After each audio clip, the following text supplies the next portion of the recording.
Assalamualaikum warahmatullahi wabarakatuh. Jadi, perkenalkan kami dari kelompok 6. Jadi, di sini kami akan presentasi UAS matkul data mining. Jadi, untuk judul laporan kami sendiri yaitu implementasi algoritma KNN untuk klasifikasi level obesitas. Next. Oke, jadi anggota kelompok kami itu ada 3. Yang pertama itu Satria Belva, yang kedua itu Haikal Nuril, dan yang ketiga saya sendiri Raffi Jawari. Next. Oke, jadi untuk topik pembahasan kami itu ada 5, yaitu yang pertama latar belakang, kedua rumusan masalah, yang ketiga penjelasan tentang algoritma KNN, yang keempat kode, lalu dilanjutkan dengan kesimpulan. Next. Oke, latar belakang. Jadi obesitas itu sendiri adalah suatu kesehatan global yang sering terjadi dan bahkan itu terus meningkat di berbagai belahan dunia. Dan menurut WHO sendiri ini lebih dari 1,9 miliar orang dewasa itu mengalami obesitas. Jadi alasan kita kenapa sih kita mengambil data set obesitas ini, ya karena kita itu memilih obesitas itu dikarenakan kan obesitas masalah kesehatan ini dan variabel serta indeks penentuan obesitas ini udah kompleks. Next. Ya, jadi yang dibahas itu ada 3, yaitu bagaimana KNN dapat diterapkan untuk klasifikasi level obesitas. Yang kedua, bagaimana variabel-variabel yang digunakan dalam model prediksi dapat dikaitkan dengan pengklasifikasian level obesitas. Dan yang terakhir itu, bagaimana penerapan algoritma KNN dapat membantu dalam mengklasifikasikan level obesitas. Next. Nah, selanjutnya akan dijelaskan saya. Jadi, kita menggunakan algoritma kan. Algoritma kan itu apa? Jadi, algoritma kan itu merupakan sambungan dari K-Nielsen, merupakan metode yang digunakan untuk melakukan klasifikasi data berdasarkan jarak pendek terhadap objek data. Nah, penentuan nilai K yang terbaik untuk algoritma ini berdasarkan pada data yang ada. Jadi, nilai K tinggi dapat memenuhi noise pada klasifikasi. Dan bisa juga membuat batasan antara klasifikasi yang lebih buruk itu berdasarkan Asori, Regasari, dan Putri 2012. Nah, algoritma ini merupakan algoritma berbasis contoh atau hermeneutik dan dianggap metode paling sederhana di dalam proses data mining. Nah, itu mungkin sekedar singkat tentang algoritma dan kita selanjutnya bisa langsung ke penerapannya.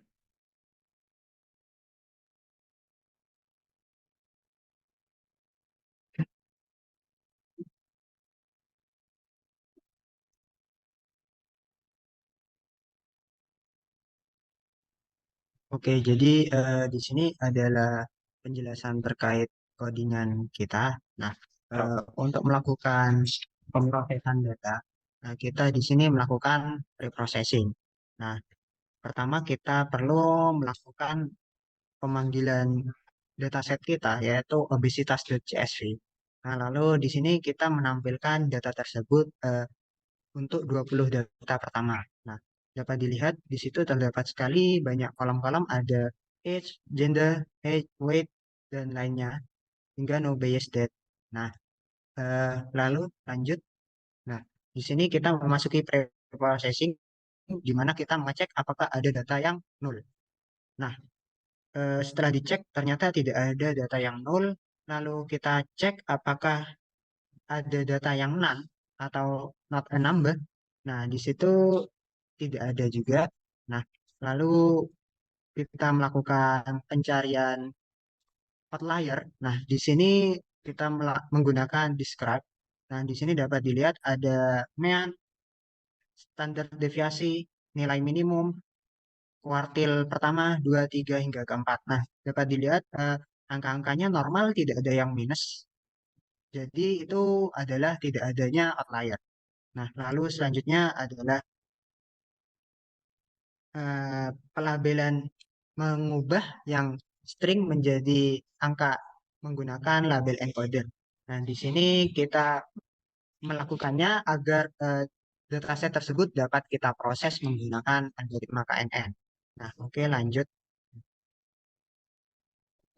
Nah, dapat dilihat di sini data yang awalnya ada string seperti gender, yang awalnya ada male dan female.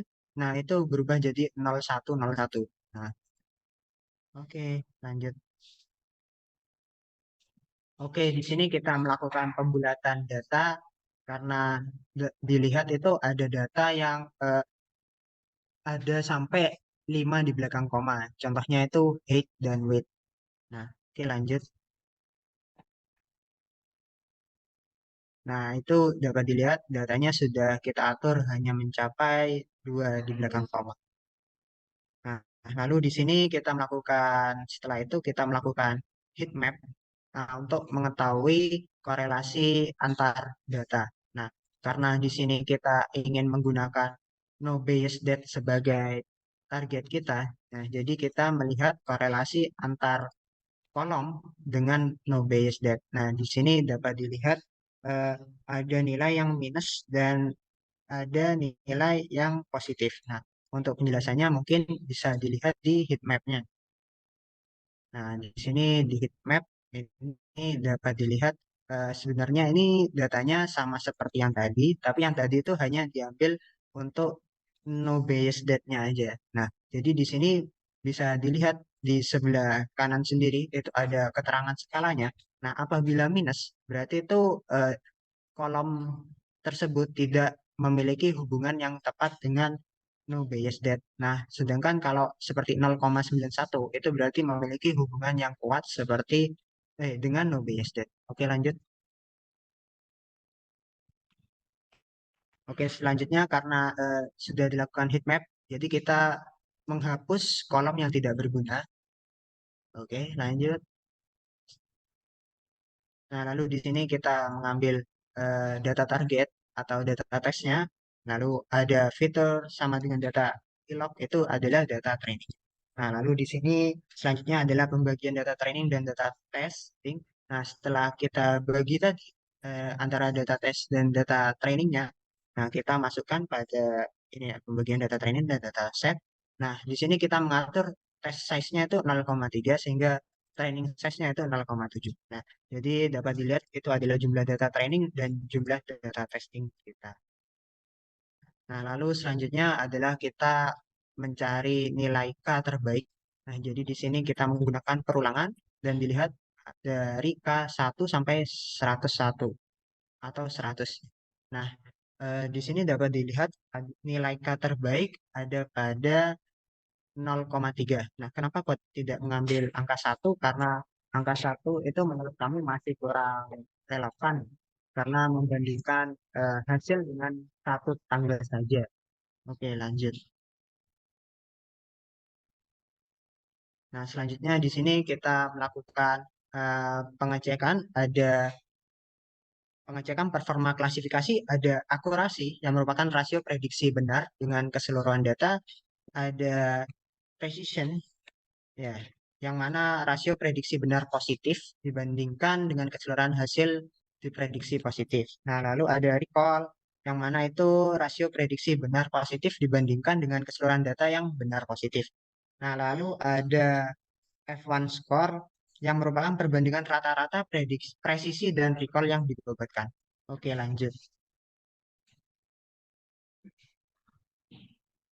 Nah, ini selanjutnya adalah memasukkan data baru secara manual. Jadi ini kita menggunakan data yang udah di drop. Jadi ini sisanya kita masukkan, lalu kita prediksi apakah data yang baru masuk ini dia masuk ke level obesitas yang mana. Jadi dengan data-data ini, nah dapat dilihat ada gender, age, height, weight, dan lain-lain.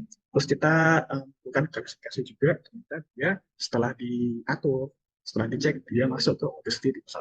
Intinya ini adalah cari data, memasukkan data baru dan diklasifikasikan dia masuk ke dua juga sama.